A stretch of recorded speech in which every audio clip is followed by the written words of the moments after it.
Sometimes I speak and I feel like it ain't my words, like I'm just a vessel channeling inside this universe. Sometimes I speak and I feel like it ain't my words, like I'm just a vessel channeling inside this universe. Welcome to the Maderi Music Podcast, where we explore the intersections of creative arts, healing, psychology, politics, and social justice. As always, we are your hosts, Dorian Wallace. And it's your girl, DeMarie Cecily. Sometimes I speak and I feel like it ain't my words, like I'm just a vessel channeling inside this universe. Sometimes I speak and I feel like it ain't my words, like I'm just a vessel channeling inside this universe. Sometimes I speak and I feel like it ain't my words, like I'm just a vessel channeling inside this universe. Sometimes I speak and I feel like it ain't my words, like I'm just a vessel channeling inside this universe. Sometimes I speak and I feel like it ain't my words, like I'm just a vessel channeling inside this universe. Sometimes I speak and I feel like it ain't my words, like I'm just a vessel channeling inside this universe. Sometimes I speak and I feel like it ain't my words, like I'm just a vessel channeling inside this universe. Welcome to Maderi Music. It's your girl, DeMarie, and I'm here with my partner in crime, Dorian Wallace. And we have some special guests in the building. We have Dr. Keisha in the building. Shout out to Dr. Keisha. Great to be here. Thank you for having me. So, Dorian, I don't know if you want to jump in. Yeah.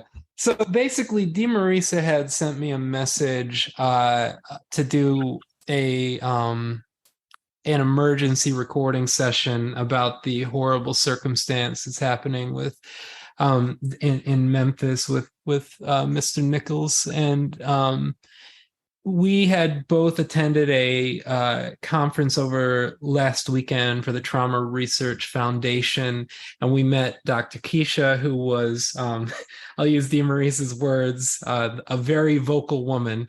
Mm-hmm. But we were very just inspired and blown away by the work and the insight that you had to offer at that conference, and we really thought that your wisdom would really help kind of center and organize our thoughts with this yet another tragedy with police violence that's going on. So I guess with that, I'll pass it to Dr. Keisha, just if you have any opening things you'd like to say. Well, it is an honor to be here, despite the tragic circumstances that brought us here. I do believe that there is still power in community, even on the hardest of days. As you all mentioned, my name is Dr. Keisha Serbois. I am a global education consultant, a diversity, equity, inclusion consultant, and a trauma-informed mindset coach. My work is extensive in the sense of, because I'm the first African-American to get my doctorate at the University of Hong Kong, I'm the first to get my master's at Beijing Normal University, but you don't crack a glass ceiling without getting cut. And so walking through those experiences in those cultures, I got to see a global experience of what it is to be Black in the world. And so when I came back to the States in 2019, I had saw, the death of Mike Brown, the horrible period where it just seemed like every time you got on social media or every time you looked at the news, people of color were being murdered by police. And I think one of the tragic ones is where we had that weekend where like 3 Black men were killed. And I hate to, even as I say that, I felt tightness in my body because that wasn't an isolated incident. You had several instances where you had a weekend and 3 Black men killed, police stopped. One was Alton Sterling was selling CDs outside of a gas station where he frequented, and the owner had given him permission, and he still was killed. So when we fast forward to where we are now, I come into this space prepared because as a trauma-informed researcher, I have always been connected to people's pain, the topics I study, and trauma has always been the right hand to any subject I was studying. And so I just started paying attention to How do we begin to help people process trauma in the body, racial trauma in the body, gun violence trauma in the body? So when moments like this happen, the vicarious trauma or the secondary trauma, which is what we see when we watch the videos, what we see when we're surrounded by the news coverage, that's where I really landed and grounded myself in terms of this is the revolution I'm waging, making sure that trauma stops killing us because we don't know how to process it in our bodies and get it out of our thoughts. Ashe.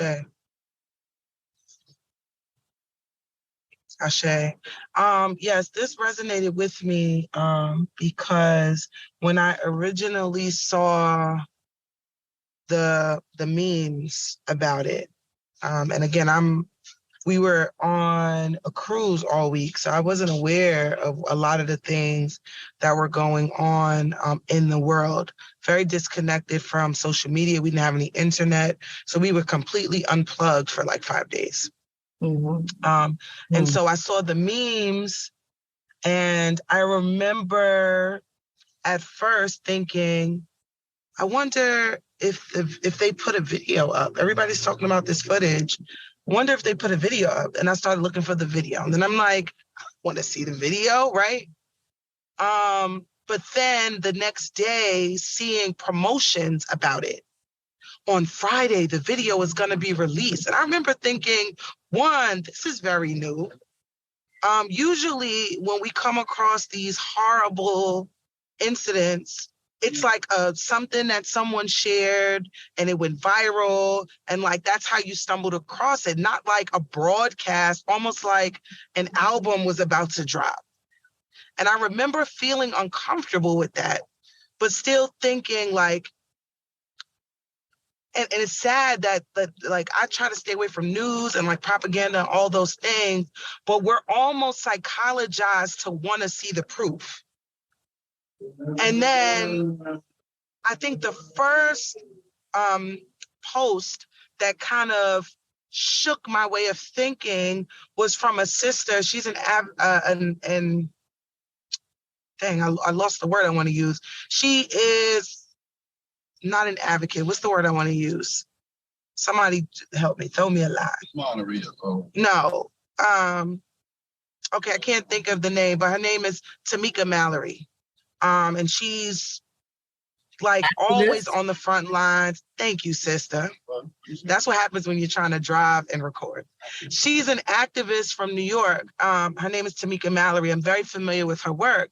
Right. And she put up a post and she's like, we do not want to see the trauma and receive the trauma or the residual effects of watching the video of the murder of Tyre Nichols. And I'm like, you know what? You are absolutely right.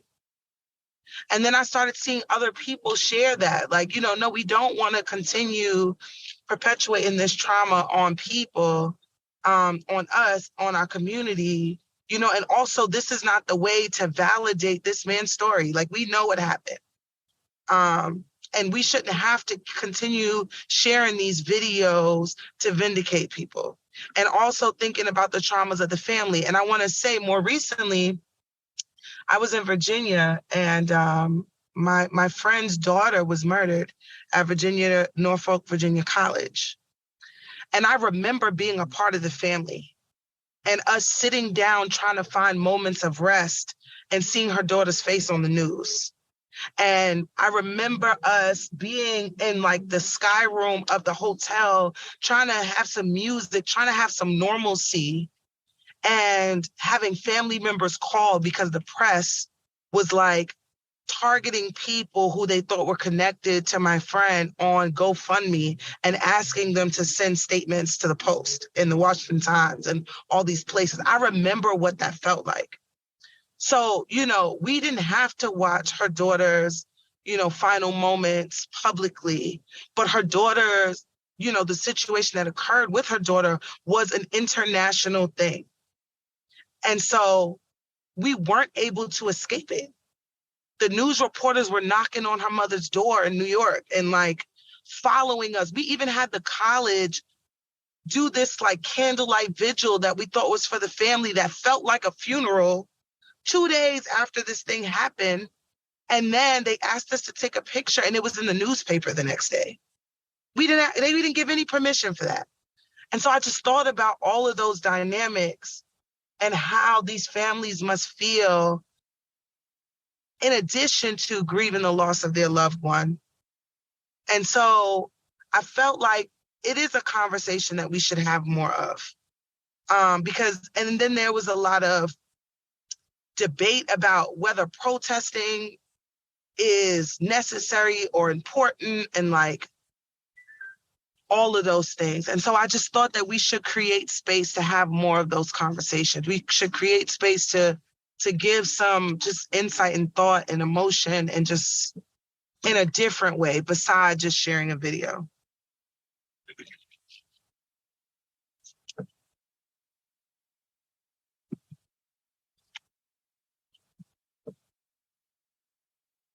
Yeah. If you guys want to jump in. Dorian, I think you're muted.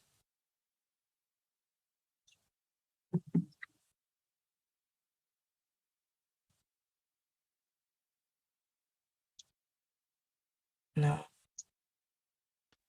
How about now? There you go.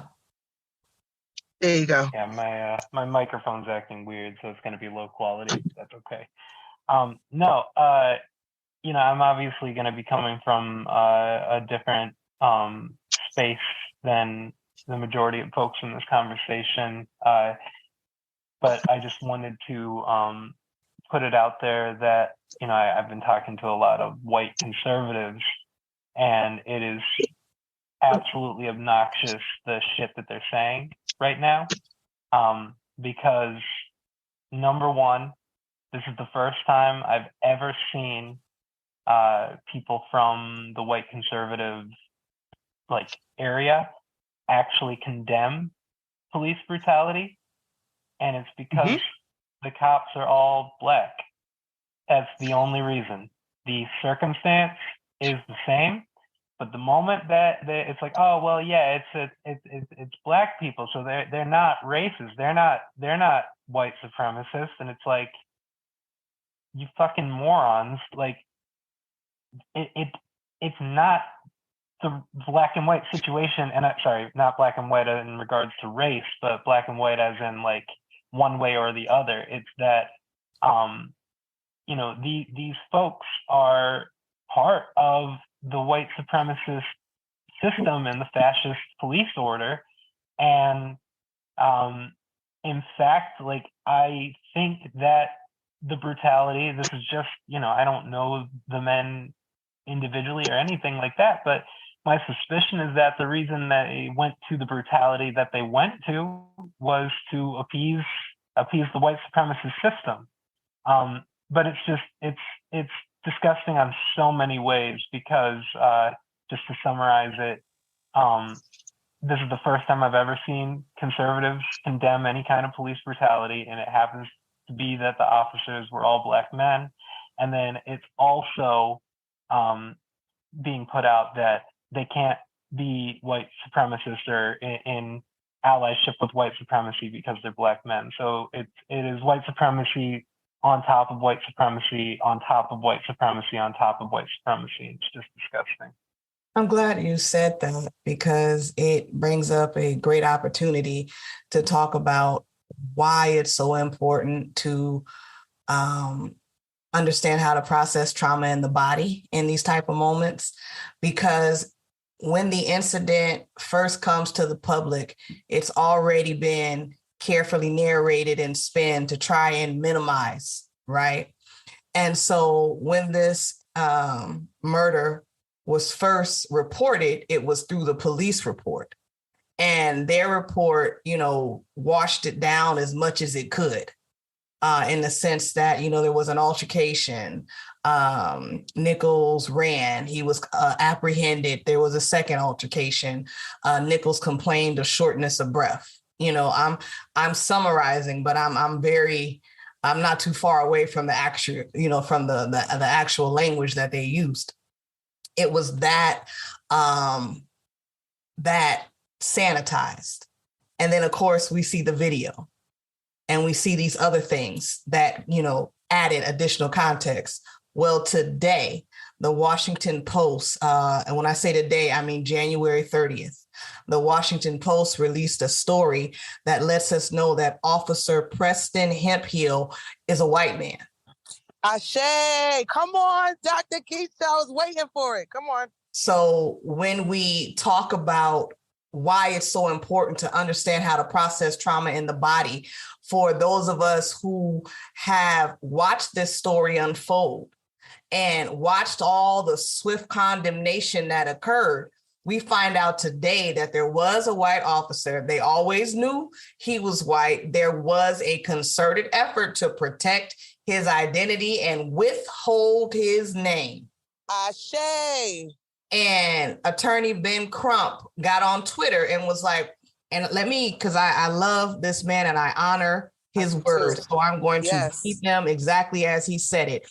In his tweet at 2:19 on January 30th on Twitter, why did it take so long for Memphis officials to reveal Officer Preston Hemphill's identity and that he was reportedly relieved of duty weeks ago, but not yet terminated or charged? Yes. Can you say it again, please? I love it. I got an amen corner. Let's go. Say it again. Why did it take so long for Memphis officials to reveal Officer Preston Hemphill's identity and that he was reportedly relieved of duty weeks ago, but not yet terminated or charged? We saw with those 5 Black officers that they were immediately fired. In fact, they have shuttered the entire Scorpion unit that they were attached to. And weeks ago, this white man who they knew was involved, in fact, on the recording, he is the person that says, I hope they stomp his ass when they catch him. Yes, Ashe. That's him. That's him. And let me finish reading what Attorney Crump said. Why was the white officer involved in the brutal attack of Tyre Nichols shielded and protected? Ashe. So even in this moment, we are experiencing a spin where they're trying to pretend that there is a concerted effort to reverse what we saw in George Floyd. And there is this request. They knew all of this while they pushed the family up front and said, please ask for peace. Please minimize the protests. This is something that came out of our social justice conference, and I'm still ruminating in it. We need to learn how to become friendly with our rage because it is justified. It is my desire and my purpose in this work to give you the tools to understand how to handle that rage, let it cycle through your body and then come back into your higher cognitive feelings. But I am anti every movement that tries to rob you of your rage, because at the same time they're asking you to protest peacefully, they're hiding critical information like this and allowing a biased and very slighted and very nuanced version of the truth to be what everybody builds upon. Ashe. That part. And this is the same thing that was done with Peter Liang in the murder that happened in New York. None of this is new. That's why it's not new. It works. That's why it's consistently done. Because I agree. The fact that the story just came out today, there has been enough time for people to create a position that this is an all Black thing. We saw that with the Trump administration. We have reached the point as a community where it's not about the facts, it's about the emotional feeling. So the large organizations, the people who have large influence, they've already, like you said, they've condemned it. It's the Black officers. There is no room for a white person to be involved in this. And watch how quickly this fact is completely swept under the rug and disregarded, even though this is a primary part of the story. This detail will consistently be left out, and that's intentionally done. And that is why the work is so necessary, because the system is systemic. Ashe. But also working in the carceral system, this is something that Dorian and I see all the time, right? When you, and this is why I, just could never work in any institution that is quote unquote servicing or holding or anything against Black and brown bodies, because they are all oppressive systems. And it starts from the top. They're usually white led, and it builds the culture and it trickles down, right? So in the carceral system, there are all these rules that are implemented that are unjust, that are underserving, right? And they are carried out by predominantly Black and brown people. And they are forced in a very militarized way to enforce those things on people, right? And when things go out of hand, which they do, because there is no humanity in these rules, right? And it can easily go left. Those people who were following the rules that were enforced by the structure are the ones who are punished. And they are the ones who are hung, right? That was a hanging, in my opinion. What I've seen this week with these officers with their faces planted everywhere and they're murderers and all of that was a hanging. And I am not saying that what they did was justified at all. But I'm saying that they are also a victim to a system that was created to have these things happen. That is what I'm saying. And what I'm also saying is that, to your point, when the officers are of a different race, we do not receive justice in this way. And even in the case of David Liang, where there was, I think he was, I don't want to misquote his, culture. I don't know if he is an Asian person but he is a Black and brown person, right? And he was also with a white officer. He was the one who was arrested. He was the one who was fired or put on leave without pay. And I'm losing my words because these are the effects of the trauma, right? Of the hopelessness that you feel when another Black or brown person is murdered at the hands of the law. I'm very flustered. I'm very frustrated. I'm very afraid as a mother of a Black son. I'm afraid as a Black woman. Because at any moment, it can be you. Sandra Bland, that could be me. And these are many of the instances where these things happen and there's no justice. And I think, to your point, is this false narrative that we're going to do something, but the trial hasn't even been carried out yet.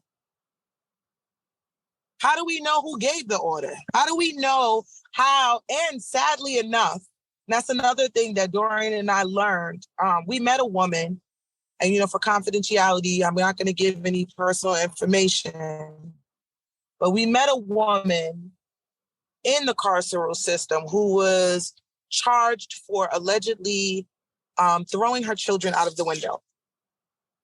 And when Dorian and I absolutely got time to just build with her and talk with her, we found out that, one, she had an extensive history with mental health, which was documented. She had just gone through postpartum depression, and her physician was aware of these things and did not treat her. None of that stuff was released in the news. Only thing that you saw was this woman threw her children out the window and jumped after them. And so everybody's crucifying her and they're like, yeah, put her in jail forever and whatever. And her story will probably never be told. And so I'm saying that to say, one, you definitely got to challenge whatever you hear and see in the news, because the news is not for us. Just like there's this narrative that there's an uptick in violence and we're so unsafe, and all the people that you see allegedly committing crime on the news are Black and brown people, when crime has decreased this year in comparison to the others, right? Also with the mass shootings. Oh, there's this increase of mass shooting. It's to create this fear when hundreds of mass shootings happen every single day. I was so shocked to read that. And so you have to be careful what you are receiving and digesting. You also have to be critical about all of it because this system is just not for us, period. Yeah, Dorian, I don't know if you had something to say. You want to jump in? Oh, I yeah, see you shaking your head. Yeah. No, I'm just I'm feeling a lot from this conversation. Just because so today I was on dad duty, so I was with my kid all day. Didn't follow the news whatsoever today. Had no idea about that fact, Dr. Keisha. And I'm saying, like, I talked to people in my family today who never brought that up. And I know where they get their news. I know all of that, never came up. And I'm saying, like, I learned that fact about the white officer right now in this conversation from you. And that's just that is like just another piece of evidence of how this is suppressed information. There are just two things that came to mind. In Rikers Island, like I don't watch TV. I never do it. It's just not, I don't like to watch TV. But at Rikers, they've got TVs on all the time. And the amount of times you would see some horror story about some mugging or some assault on the subway, and then you'd meet that person in real life like 2 or 3 days later because they were arrested and now they're at Rikers, you'd start to learn much more about the story. It was like, yeah, this person attacked so-and-so, but what they didn't tell you is they got spit on 3 times and we're getting antagonized, and someone said the N-word to them or something like that.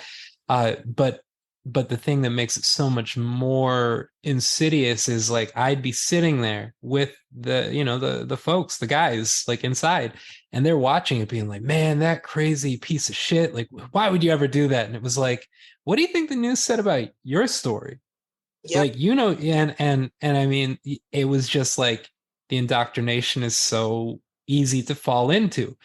The second point that I wanted to bring up, a couple of years ago, there was a shooting, a police officer who, it was in Minnesota, I believe, but a police officer had shot and killed a white woman. The police officer was a black man and a Muslim.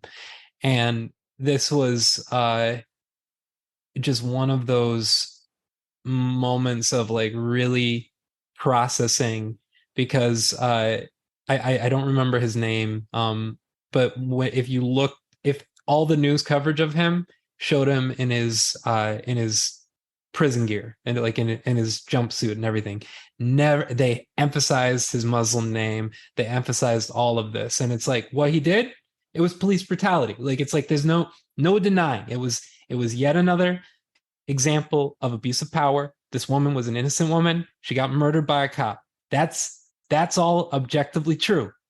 But they didn't show a single picture of the man in his uniform, and they didn't talk about his police record. None of that.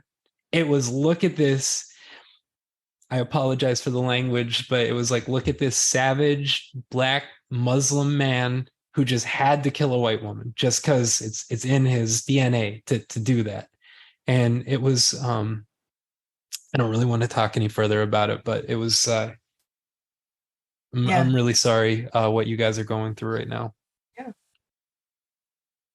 Well, and this is where the work that I do comes in, because this is where trauma begins to impact our health. So one of the things, if I may, I'd love to share a tool with you all that you can use and your listeners can use. It's called CLCBE, and it was established by Dr. Howard C. Stevenson, who is a foundational scholar and academic coming out of the University of Penn.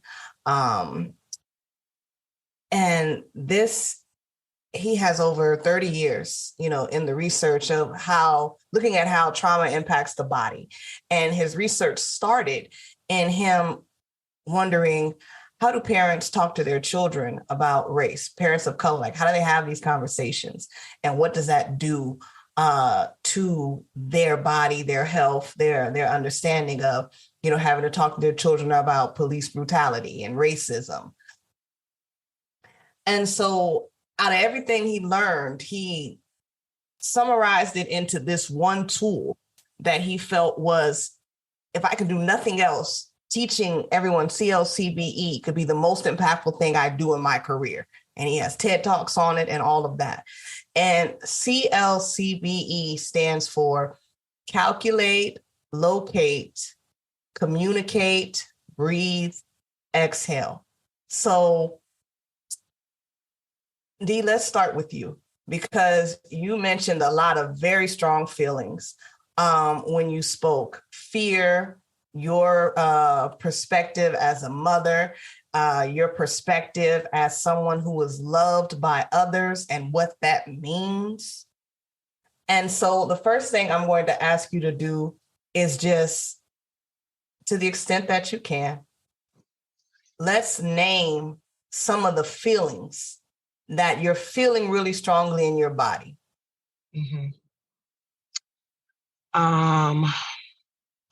Disappointed. I want to say hurt. I want to say anxious, and definitely outraged. Okay. We have disappointed, hurt, anxious, outraged. On a scale of 1 to 10, 10 being the strongest, 1 being barely noticeable, how strongly do you feel disappointed in your body? Disappointed would be about a 5. All right. How strongly do you feel hurt in your body? Scale of 1 to 10. About an 8. How strongly do you feel anxiousness in your body? A 10.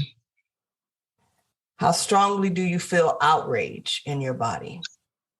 A 10. Mm-hmm. Anything that's above a 6 or 5, you want to pay attention to. Not that, it's the end of the world, but these are the type of emotions that, if left unchecked, is what we see as long-term health issues, right? So these are the things we want to be sensitive to. So now I'm going to ask you to just be aware and just do a temperature check on your body. Where do you feel that disappointment in your body? Where do you feel it? The disappointment is in my spirit. Mm-hmm. For sure. Do you feel it anywhere physically in your body in addition to your spirit? I feel like all of it sits in my gut. Mm-hmm. All of it is there. Yeah, all of it is in my gut. Mm-hmm. Like my stomach is sick. Mm-hmm. My nerves are tingling. Mm-hmm. Mm-hmm.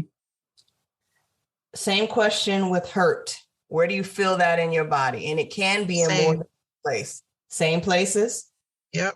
Nervousness in your stomach, tingling in your nerves, and in your spirit, anxiousness. Yeah. Same. Yep. And outrage. Same. For sure. I feel that in my chest.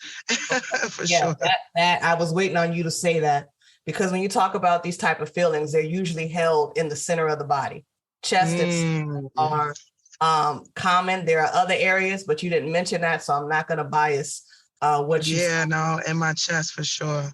Yeah. And so just as you were descriptive with how you felt it in your stomach, how does it feel in your chest? It feels strong. Like, if I could explain it, I would say, when you are I'm in the middle of being at the peak of anger, but defeat. What does that feel? So it's there. Yeah, it's there. I can't not acknowledge that it's there. Mm-hmm. But defeated, feeling like I don't know where to put it. Mm. Like in some way, when I'm overwhelmed or flustered, right? I know, you know what, if I listen to some music and just kind of mellow out for a while, this will subside. It's one of those feelings that I know I could listen to music, I could write. I think talking, yeah. Hold on, Dean. I'm going to lovingly interrupt you because the mind and the body experience trauma, have experienced last week, this week, right now. And when we don't know, we stay in our mind because we're trained to be there. I'm asking you to honor everything that you just said, but there needs to be room for your body to be in this conversation. And you have done a great job of locating where those feelings were until we got to outrage. Until I asked you, what does outrage feel like in your chest? You defaulted to the feelings and you went back into the mind. And there's so much there, right? And I understand based on the privileged conversation and context you shared with me, and that's okay.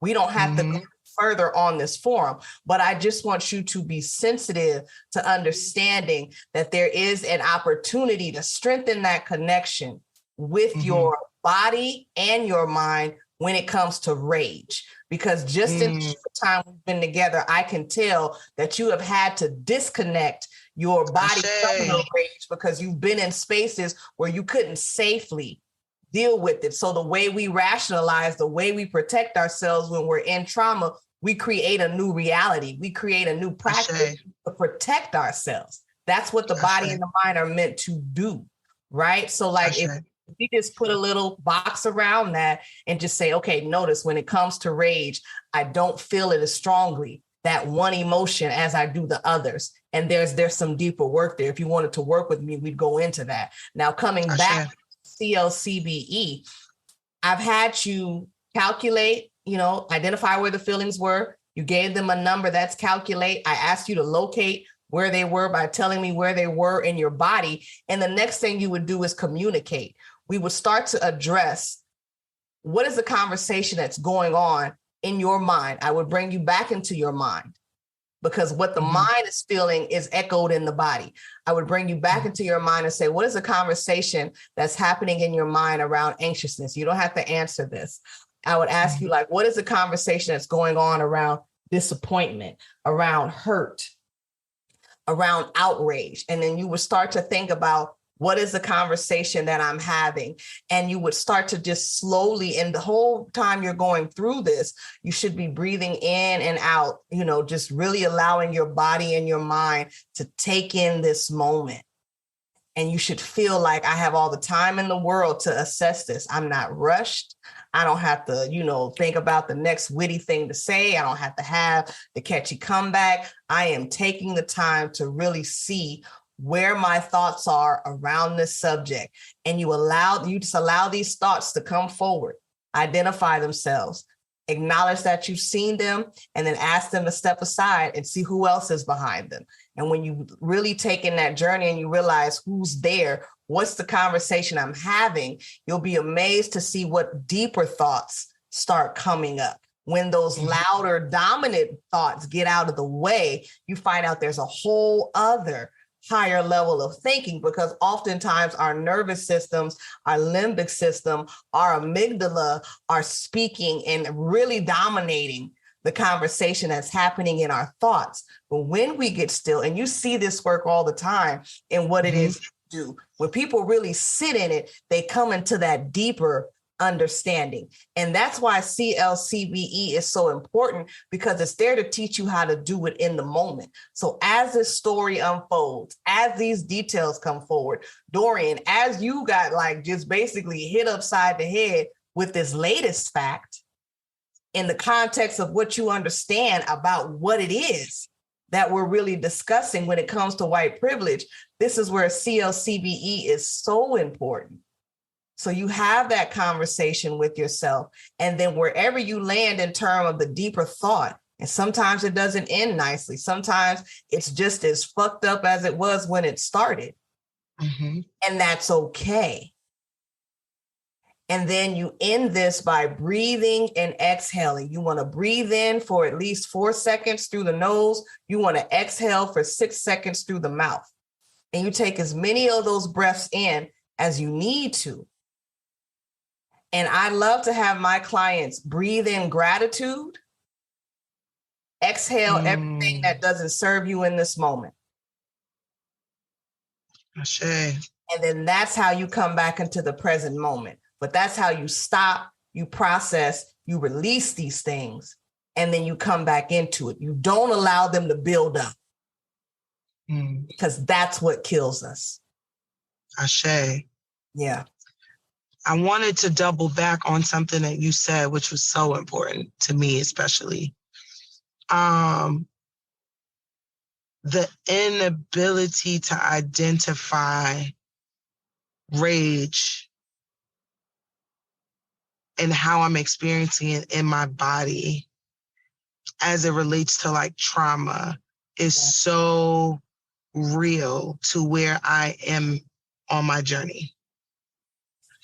And we've shared with you and we've shared with like our, our followers about us, being let go from Rikers Island. And like, I think, and it could have been something that I had experienced from before, but I zeroed in on the understanding that I am just not able to process that more recently. Mm-hmm. And many other things that have occurred after that more recently. It's almost like whatever that emotional center is, there's been a switch that immediately cuts off when those things happen that allow, and it's my body's protecting itself, right? It's like, nope, because this is going to shut you down. This is going to, and these are traumatic events that are designed to do those things, right? Being in an oppressive environment, just racism in of itself, it's designed to kill you. Yes, it is. And that's not always just physically, mentally, emotionally, just all the things. And so I think my body has been in so many oppressive situations that it has shut down. Right. And so in any instance that feels similar or that evokes similar emotions, I cannot have a feeling about it. Right. And so the outrage, I can't not feel that. I know that there's an anxiety attached to it, but that's as far as I can process. For now. But I'm saying that and I'm sharing that truth because I'm sure that so many other people are having the same experience. Absolutely. And I'm thankful because I do healing work. So I've had enough time to self-reflect. But I can only imagine how many people are still journeying, not even having the space to notice that they're not processing things. I honor the work that you've done. And I am, I'm a doctor, I'm a researcher, I'm a coach, and I have a coach and a therapist, because here's the thing, we can't be our best selves by ourselves. Ashe. Wise as we are, as brilliant as we are, the work that I've been able to do, I have it with as much as I know. And I got boxes full of degrees and awards. I could not undo my own trauma. I could not because I could not be the cause and the cure. And I had to work with others. And that's why I love this work that I do. And I've committed my life to it because particularly when it comes to individuals of color, my passion is for women of color because it hits us differently. Period. Right.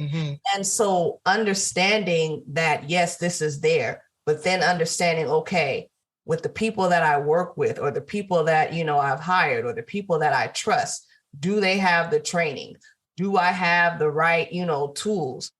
Do we understand the depth of what it is I'm dealing with? Do we have an understanding of the research on how to process this in the body and the mind? And if we don't, then please get in touch with people like me so I can make sure you have everything you need to move forward, right? Ashe. This work is deep and it is profound, but it is also healing. It is also healing. living witness of that myself. And when you come out, trauma is not a lifelong sentence. No. Trauma is not a death sentence. Trauma is something that happened too fast, too soon, too much, right? And when we learn how to live in the present, that is how we heal from our traumas. Getting there is a journey, but it is not impossible. And it is so worth it. As someone who is speaking, I just got to this point. And I'm still amazed by it. It's like I got a new life. It is amazing when all of the negative chatter in your mind goes quiet. Ashe. That is why I love this work, because I want as many people. I never knew that because I grew up under it. I never knew what it was like to walk through a situation and not connected to something that happened in my past, but to stay in the present the whole time. Even when I go to bed, still in the present. If I haven't already let it go. That is why I'm on this podcast. That is why I make my services available. Because I want everybody to experience that. My God, who knew the sky was blue? Ashe. Ashe. Yes, and so I want all of us that are listening, definitely you need to get in contact with Dr. Keisha if you can. But also just take a moment to take space for yourself and figure out not only how you're processing trauma and but also the trauma that we receive from just this information, and just also what it is to be a Black and brown person in the war. Through the intersectionalities of all of these systems of oppression, we are living in trauma every single day. And that is real. That is real. When you go outside and not only knowing who you are, but knowing who you are in the world. When I go outside and I know that I am a single Black mother, and I know that my children may not be safe, and living with that fear every day is a trauma.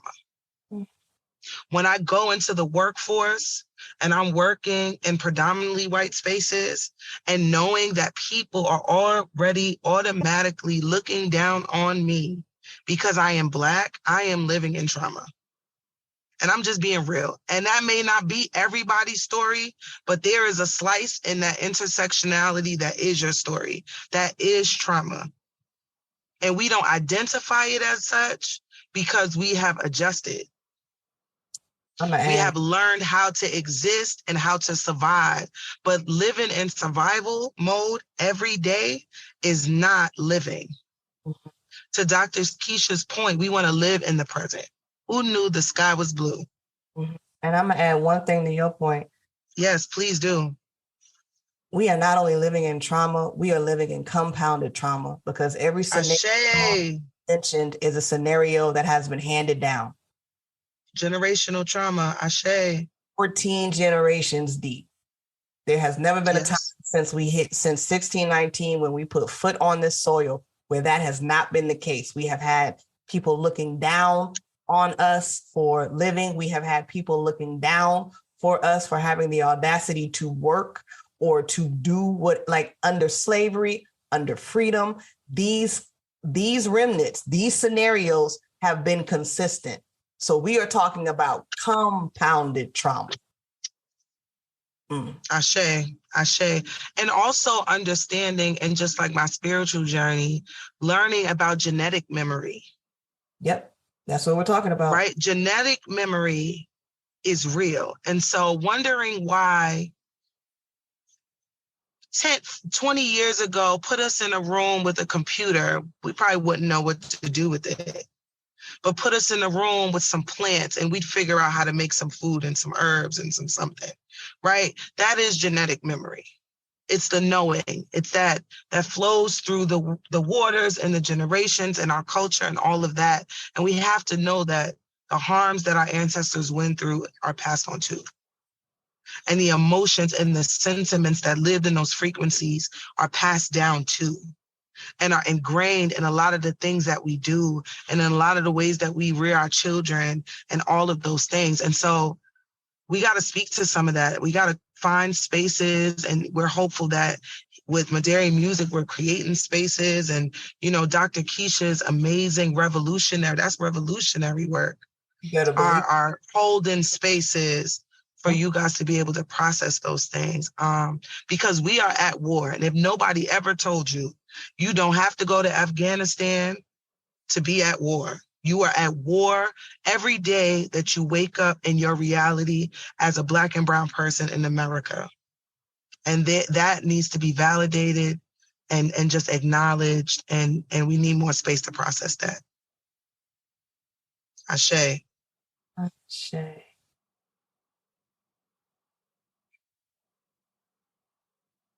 Hi, Dorian.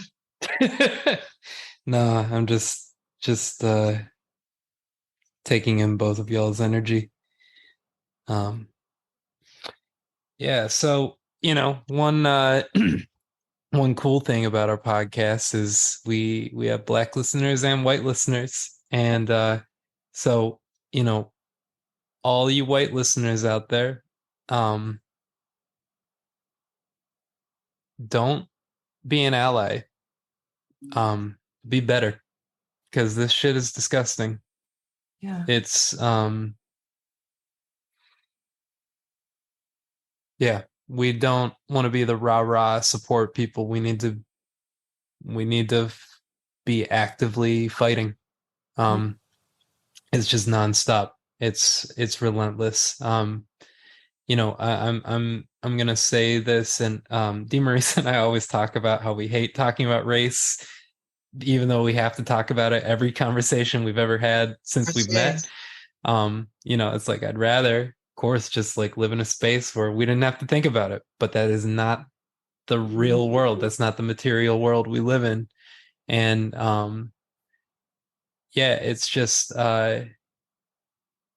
you know, so I'm gonna speak as a white man on this one, where one of the spaces that you know, I've experienced embarrassment and shame is those eye-opening moments of realizing where privilege exists, versus the oppression that I did feel, you know, in my community and all of these things. I had no idea what white privilege was. I didn't believe in it.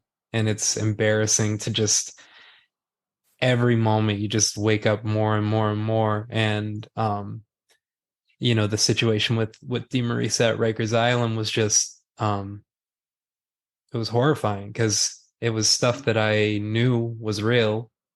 You know, you literally, anybody in any activist space, you learn about all the injustices that are done to women of color, Black people, all, you know, every little demographic. And just to literally witness it on a daily basis happen directly to DeMaurice, and the realization that, you know, my thought process was like, I'm going to use my whiteness as a weapon against this, and we both got terminated, was also just a shock to the system. And I don't want to undermine anybody's experience. I also don't want to undermine my own experience, because I know it's real, but I know that the weight is different on the different people experiencing it. And so I just want to say to all the white folks that are listening that it is okay to feel everything you're feeling right now, but that you have a gigantic burden that you have to take account for. We have to. We have to do it. If we don't do it, it's dishonorable, to be honest. So yeah. That's Ashe.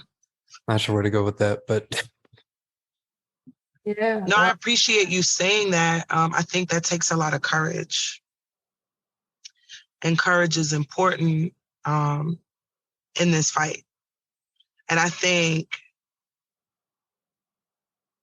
I feel personally, and Dr. Keisha, you can tell me you feel the same, but I feel like I don't ever get to put the cape down. I have to be courageous every day. Because if I don't, I am dead. If I am not willing to go out and and dead in so many ways, right? Like if I am quiet, that could mean my life. But also if I am quiet, I will experience a spiritual death. Because my body knows that I don't deserve it. My body knows it's unjust, and I can try to justify it, but I'm only committing an assault and a harm to myself if I allow it to continue. And I think, I've been in more than one oppressive job, like directly, where I worked directly under a white woman who, for whatever reason, felt inferior and needed to attack my Blackness at every turn. And the first time I went through this process, I was quiet, done myself down. Let me try to appease her. Let me do all the things. And I still ended up losing. And the mental health ramifications and the emotional toll it took on me, I spent a month in bed. And to Dr. Keisha's point, how does that affect my children? Who were babies at the time? My babies were maybe 4 and 5, 4 and 6. I spent a month in bed. And then the second time I went through it, I was like, fuck that. I refuse, because I know how this ends. And I think I said that to you, Dorian, as we were going through the journey, 50 million times. I know how this ends. I can see what this is. I already know how this is going, because it feels the same. Your body's going to tell you what it is. You can try to ignore it. You can try, but it's better to just call it out. Right. And so at least I can walk away with some dignity,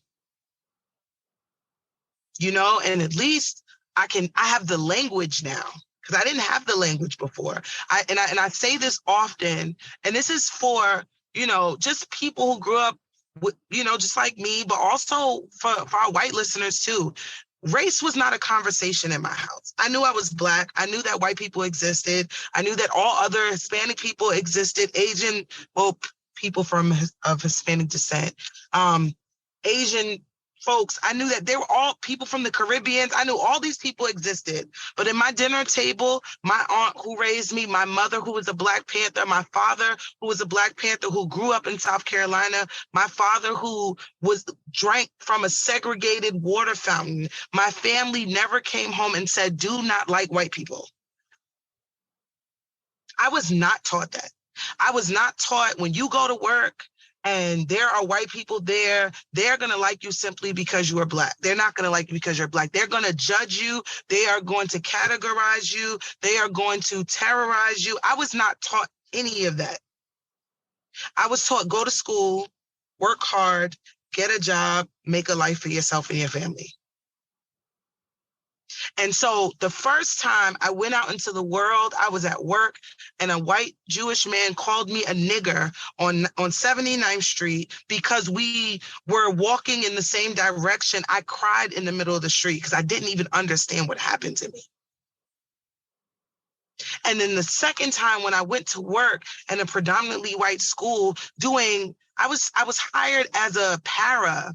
And I was so good at my job, I started working, teaching small group English and math to traumatic brain, traumatic TBI students.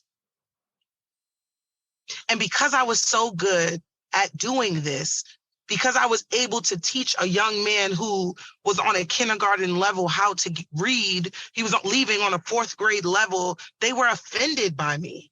I was just doing the work. I was also a mom. I connected with his mother, who was a single mother trying to make it happen for her children, because I challenged the school when they were trying to call ACS because his mom was working double shifts at night and got him to school late in the morning. Because I met him at the door with breakfast. That's why they were challenging me. And then this last time working in Rikers, really just finding the humanity in people that the community threw away. We should never be throwing our people away. Those are the reasons that I'm being oppressed in those systems. And I'm still not prepared. I'm still not prepared. I still don't understand. I'm still going to walk in places leading with my humanity, with a community-centered mindset, because that's how I was raised. Those are the things, that's where my morals and values are grounded in, not race. I know it exists now, more now than ever. Yeah, so these things are harmful, and crippling, because I also just didn't grow up. I went 21 years not really knowing, 22 years not really knowing that that was the world that I was living in. What would completely change the narrative is if people in general had strong racial literacy skills. Racial literacy composes of three main components: reading, which is reading a situation so you can understand everything's at play, like what you kept saying, I know how this ends. You were reading the situation. Recasting, that's some of what I taught you with CLCBE, the ability to process this. Stop my nervous system from speaking for me, which is fight, flight, freeze, fawn, those knee-jerk reactions. And then resolving. And this is where you need racial comeback lines, fallback lines. And what's great about racial literacy and CLCBE is that they're meant for humans. Now, how you approach the work is different depending on your racial lens, but the tools are the same. Dorian, you may need to learn more about fallback lines, right? Sis, you may need to learn more about comeback lines. But to answer the very first question you asked about, not feeling like we have to put down the cape. Well, I burnt my cape. I do not walk. Come on, sister. I burnt that. No, no, absolutely not. No. As I continue to engage in therapeutically responsible cursing, I burnt that all the way up, like all the way up. Sugar, honey, iced tea, burnt it all the way up, like not here for it at all. Because that's another angle of the oppression, that you have to always be strong. And that if I have to always be strong, then that means I can't be angry. I can't be fully human. But the other side gets to engage in full humanity. And what that robs you of is processing all of the emotions, right? It keeps you stuck in one angle and it just builds like a dam. And so I love the nap ministry. Like this is sort of like in that vein, in the sense of not only do we have to rest, but I feel like I'm coming up with another segment of that movement. We need to allow ourselves to be angry. We need to understand how to process that anger, because on the other side of anger is immense joy.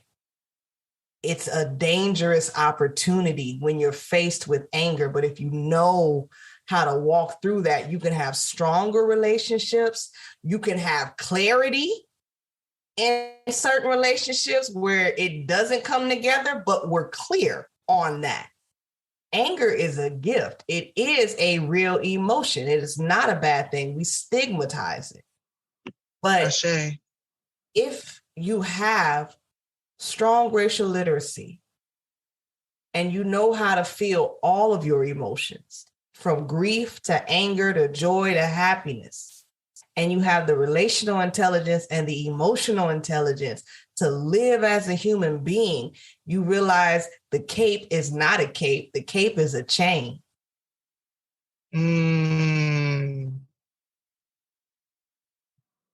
Come on. Yeah. Sit with that. This is good. This is good. This is amazing, right? Yeah. And I'm thankful to be having this experience out loud, because I'm not afraid to heal out loud. And so thank you for just being in this moment and creating space for me, in hopes that we can create some space for others too. Yeah. So I appreciate that. Yes, I should. We got Dr. Keisha, you gotta be back on, man. We gotta have to make this a thing. Yeah. We have to make this a thing. I don't know what that thing is, but I'm manifesting it. I'm putting it in the universe. Yeah. Let it adjust. Yeah, I'm here for it because when you get tools and you start seeing things differently, you don't go back. You don't go back. And that's why I'm the very vocal woman that you need. I appreciate that. I'm like, no, people need to know that we don't have to live like this, even under this system as it is. I still have my peace. I still have my joy. I'm single. Holler at me, good listening audience. But I'm married that too. Like I'm gonna live my full life. I'm not going to be a statistic on any of this. I'm going to live my full life, experience full joy. In the same breath of experiencing real anger, I am going to be fully human. And that's why I am grateful for this opportunity to share that with your listeners. If anyone wants to continue to stay in touch with me, just follow me on IG. That is Dr. Keisha, Keisha, cares, CARES. You can find me on Instagram at Dr. Keisha Cares. That's it. That's more than enough.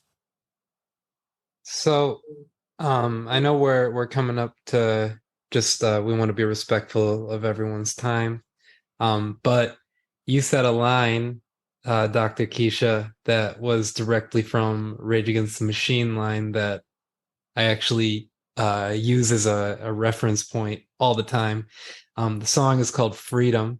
It's by Rage Against the Machine. The lyricist is Zach De La Roca, who's really, really brilliant Chicano hip hop artist, as well as actually like he sings a lot of Mexicano folk music. He's actually got a beautiful voice. It's like that, just on a total music nerd outlet for just to put it in there. There's one song where he sings and he's like so out of tune, and I thought it's like, oh, he's a rapper, but he's like, you know, like he's like not really a singer, but like he wanted to like sing this part, and then I heard him singing this folk music, and his voice is so pure and so like pointed, and it's just like, it's like, wait, what? Like that out of tune shit, that was an artistic choice to express the rage. Like it like made his artistry even deeper. But the line from the song Freedom, this is the second verse. It goes, "The militant poet in once again, check it.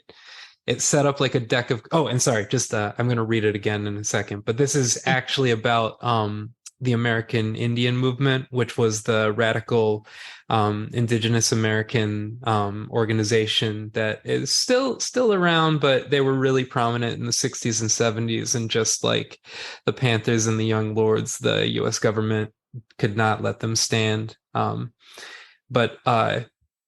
the lyrics for this verse, it goes, "The militant poet in once again, check it. It's set up like a deck of cards. They're sending us to early graves for all the diamonds. They'll use a pair of clubs to beat the spades.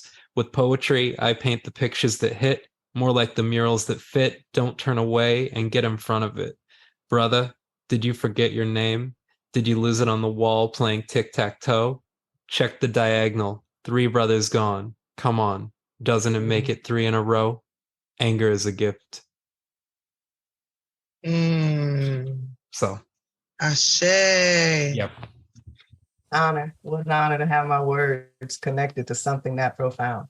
Absolutely. Yeah. Anger. And it also does indicate the intersectionality of oppression, because this is about on a certain paper, you know, on a if you look at it as like a paper, it's like it's a different demographic, a different group, and yet the lyrics are just as serious and just as to the point.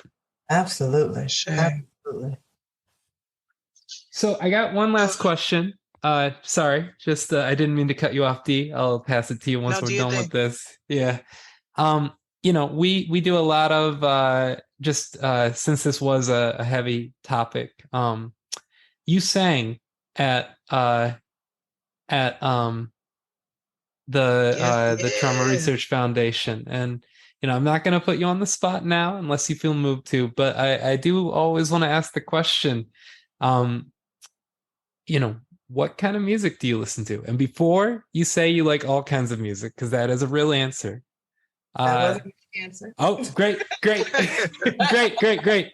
Yeah. What's your favorite kind of music? What do you listen to? Today I was listening to Fela Kuti. Into like the sounds of the continent in the 70s. Like that's where I was today. But I love conscious and I love Black gospel, and I love good neo soul, and I love lo-fi hip hop and jazz, and I love jazz. And I really love soul, like the quartets and the black men singing, and you had like they used to be in church, now they out here making this money and they still can sing. Like, I love live instruments on vinyl. Like you could see some of my vinyl collection, and I have it in my office because sometimes, like I was listening to James Brown Superbad on vinyl. Like I'm about that life. I love sounds that feel so authentic you can touch them. And I love the live concerts where you hear them talking to you, because at the end of the day, I love a story. So anything where I get to hear a glimpse of someone's lived experience, not what they selling to make the bag, but what they actually lived through. They're comfortable enough to speak their truth, or they're so in the moment that they tell you their truth over music. That's what I live for. Yeah, that's what I listen to. Ashe. I feel like I got some cred in your eye, like respect. Like she's a dope ass person. Like I can see it in your face. Like I did not think she was gonna be that real. Yeah, no, you gave, because that's the thing. It's like we almost, it's almost a script. You go, what kind of music do you like? People go, I like everything. Right. Okay, but what'd you listen to today? And it's like you were already 2 or 3 steps ahead. She was already ready. Yeah, yes. You were like, I know the script. I'm not doing that bullshit. No, I mean, right. I'm the very vocal woman. Nothing about me. That's not my movement. Like I burn my cape. I show up as myself, and what will be, and who I'm supposed to know, I will know. Everything I'm supposed to have will flow to me. It's my authentic. Ashe. Dr. Keisha, I just love you. Hands down. And I love your energy. Your energy speaks to me. And that's what I meant when I said the very vocal woman, not just that, your voice is definitely taking up its due space in the room, but your spirit does as well. And that is so important because we never know just how many people are needing that in the room. So you don't know how you are, fueling and feeding others people's spirits just by being authentically you. And so I'm thankful for that. I'm thankful to have met you and to have you here. It is an honor to have you here. Thank you. Thank you. I look forward to my email inviting me back. I'm here for it. Oh, yeah. We cooking. Don't just know this is happening. Yeah. 2023, this is happening. We just gonna figure it out, but it's happening. Girl, sure. Get some grants. Let's do something. Let's Ashe. Thank you for tuning in to another episode of Maderi Music. You can subscribe to patreon.com/Maderi Music for $5 per month, get a complete second episode every other week, and access our entire archive of premium episodes. We love doing this, but it requires a substantial amount of time and energy, so our goal is to earn enough to cover 2 incomes. Thank you so much if you're already a subscriber. Your subscription allows us to remain ad-free and editorially independent. If you can't contribute financially, please consider posting about us on social media and sharing with your friends and community. You can find everything else on our website, www.maderimusic.com. In the words of our comrade, Assata Shakur, it is our duty to fight for our freedom. It is our duty to win. We must love each other and support each other. We have nothing to lose but our chains. We'll see you next time. $5. Man, that ain't shit. I don't know if it was worth $5, but it was pretty fucking good.